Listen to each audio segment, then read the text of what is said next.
자, 이어서 이제 우리 절세하는 방법을 좀 알아봐야겠죠. 오늘도 사례가 준비되어 있는데요. 사례 보고 이야기 나눠보겠습니다. 안녕하세요. 대학원에 재학 중인 부인이 얼마 전에 서울에 있는 전용 면적 105제곱미터형의 아파트를 매수했습니다. 자, 그런데 갑자기 취득자금을 소명하라는 통지서가 날아왔네요. 매매가는 8억 원, 취득세와 등록세 등 부대 비용은 5천만 원 정도 들었습니다. 증빙하기 위해서 이것저것 자료를 모아봤는데 모두 정당한 출처로 인정받을 수 있을까요? 라는 내용입니다. 사실 뭐 아까 기사에서도 나왔고 요즘에 부동산을 살 때 이제 자금 출처를 조사한다라는 말들이 있었죠. 뭐 고액의 전세 자금도 자금 출처를 조사를 하겠다라는 내용이었는데 그렇습니다. 사연 보내주신 분들도 약간 좀 비슷한 고민을 하고 계신 것 같습니다. 세무사님 좀 도와주셔야 될 것 같아요. 네, 제가 이분하고 이제 얘기를 나눠보니까 아내분이 아파트를 매수를 하셨는데 기타 부대 비용, 아파트 매수 비용 해가지고 8억 5천만 원 정도를 쓰셨어요. 모두 4군데에서 이 자금을 충당한 것으로 이제 나타났습니다. 자, 보시면은 우선 남편에게서 받은 생활비를 아껴서 저축을 해서 예금을 들으셨고요. 두 번째는 이제 당의 아파트를 담보로 대출을 받으셨고요. 세 번째는 장학금을 받은 거를 예금을 하셨고요. 또 이제 네 번째는 아버님으로부터 상속받은 재산에 대해서 은행에다가 예금을 하셨네요. 자, 여기서 보면은 두 가지 물음이 생겨요. 보면 자금 출처로 인정되는 금액은 어디까지고 증여로 추정할 수 있는 금액은 어디까지인지 이게 지금 이제 관건인데요. 네, 그러니까는 이제 8억 5천 중에서 증여로 추정되는 금액이 많으면은 세금을 이제 더 많이 내야 되는 거잖아요. 불이익이 있지 않도록 해야 될 것 같은데 어떨까요?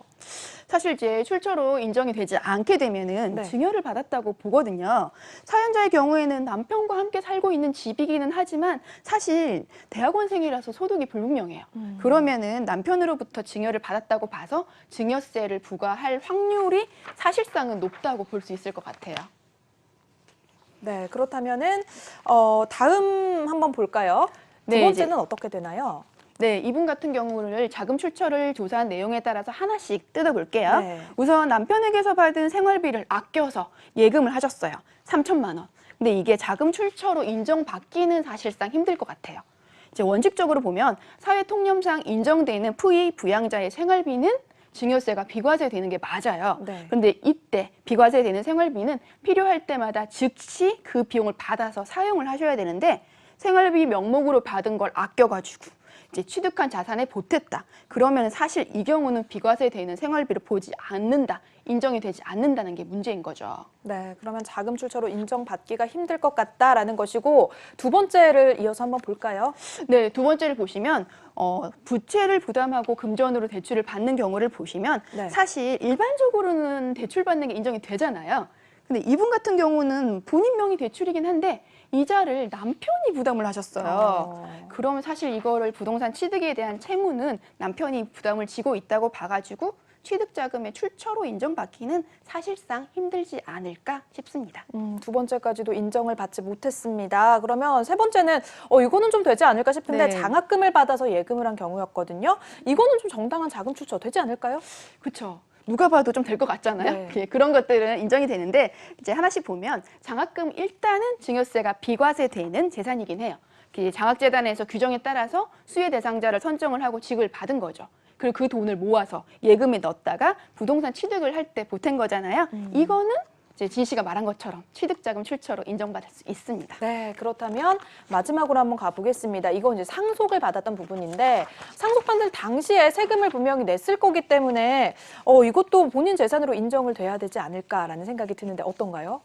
그렇죠. 사실 이런 것 같은 경우에는 보시면은 상속 재산인데 신고를 안 했다. 그러면 또 문제가 되겠죠. 상속세 신고 안 한 거에 대해서. 근데 지금 이분 같은 경우는 상속세 신고하셨고 그걸 이제 부동산을 처분을 해가지고 예금으로 갖고 있는 거기 때문에 당연히 인정이 됩니다.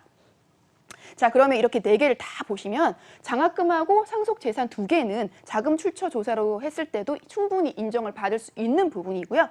그럼 8억 5천 중에서 5억 2천은 인정이 됐죠. 그럼 차액인 3억 3천만 원은 사실 남편으로부터 증여받은 걸로 볼 수가 있어요. 하지만 부부간 증여는 6억 원까지는 비과세이기 때문에 이분은 6억이 넘지 않아서 세금은 안 나올 것 같아요.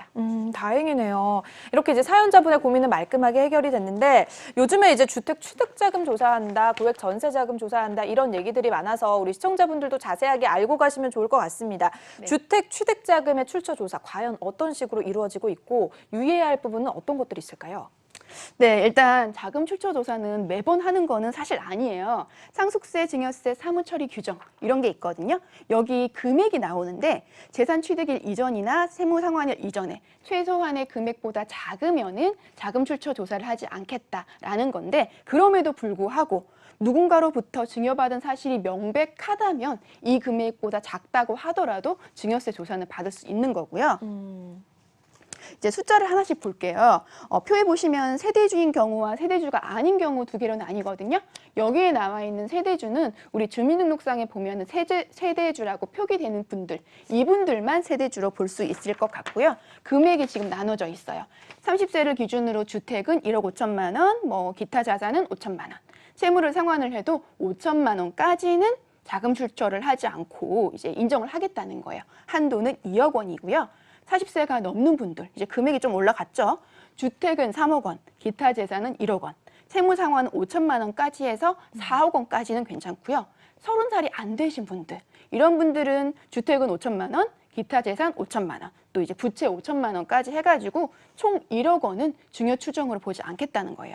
이제 이런 숫자 정도는 보시면 자금 출처 조사를 하지 않아도 이 정도의 재산은 직접 능력이 있어서 모았을 것이다 라고 세무서에서 판단을 한다는 거죠. 그러니까 이 표를 좀 잘 참고를 해야 될 것 같습니다. 자, 그렇다면 증여세가 부과되는 경우는 어떤 경우가 있을까요? 네, 이렇게 보시면 증여 추정으로 이제 사실 보는 금액을 초과를 하게 되면 증여세를 부과가 되는데요. 의심 가는 자산가액의 80%. 이 정도는 조사를 받는 사람이 적극적으로 소명을 사실 해야 돼요. 근데 만약에 취득한 자산가액이 10억 원 미만인데 80% 이상을 입증을 하면 증여를 보지 않는데 80%를 소명을 못한다? 이제 그랬을 경우에는 증여를 의제를 해서 세금을 내야 되는 경우가 생기는 거죠. 그런데 사실 본인이 좀 열심히 모았을 수도 있는 거 아닌가요, 세무사님? 좀 억울할 것 같아요, 그렇다면. 맞아요. 그럴 수 있기는 한데 사실 이제 이거를 세무서에서 인정을 해주려면은 적극적으로 본인이 소득이 있다는 걸 입증을 해야 되잖아요. 자, 이 표를 보시면은 이제 금액이 나와요. 실질적으로 이제 근본적인 원인을 제공을 해야 되는데 본인이 갖고 있던 부동산을 처분을 하고 세금을 빼면 본인 거잖아요. 그건 당연히 인정이 되는 거고요. 이자 소득, 배당 소득, 사업 소득, 기타 소득, 퇴직 소득, 기타 소득 다 이런 부분은 당연히 세무서에서 알고 있는 소득이기 때문에 인정이 됩니다. 근데 여기서 하나 관건은 차입한 금액인데 은행에서 대출받은 건 당연히 인정이 되죠. 그런데 직계 종비속 간에 또 뭐 부부 간에 이제 부모 자식 간에 이렇게 대출을 받거나 차입을 한 건에 대해서는 국세청에서는 사실 인정을 안 해주려고 해요. 인정을 받으려면은 계약서도 있어야 되고요. 실제 이자도 정확한 날짜에 은행 송금을 통해 가지고 기록이 남아 있다. 그런 경우에는 차입금도 부모 자식 간에도 인정이 되고요. 또 하나는 임대보증금 같은 경우도 보통은 타인으로부터 받잖아요. 그렇게 받으시는 거는 자금 출처를 할 때 충분히 인정이 되실 거고요. 네, 그렇습니다. 사실 뭐 임대보증금이나 이런 부분들은 우리가 좀 놓치면은 나중에도 크게 손해를 또 볼 수가 있는 부분이기 때문에 여러분들 같이 좀 기억을 해 두시면 좋을 것 같습니다. 뭐 최근에 부동산을 매입을 하셨다거나 주식이나 신규 사업 등 이런 목돈을 쓰신 분들이라면 이런 자금 출처 조사 또 한 번씩은 다 들어보셨을 것 같아요. 자, 오늘 이렇게 윤나겸 세무사님과 함께 자금을 잘 소명할 수 있는 방법들 그리고 증여세를 함께 부과하는 거를 피할 수 있는 방법까지 잘 알려주셨으니까 꼭 한번 기억을 해두시길 바라겠습니다. 자, 그리고 지금까지 이렇게 많은 설명을 들었지만 그래도 나는 내 경우가 너무 애매하다, 뭔지 모르겠다라고 하시는 분들은요. 서울전화 02-6676-0335번으로 전화를 주시면 여러분 무료로 이 세금 관련 상담을 받아보실 수가 있으니까 혼자서 고민하지 마시고요. 특히 세금 관련 문제는 전문가가 아니면 좀 풀기가 어려운 부분이 있잖아요. 꼭 전화 주셔서 한번 상담 받아보시길 바라겠습니다.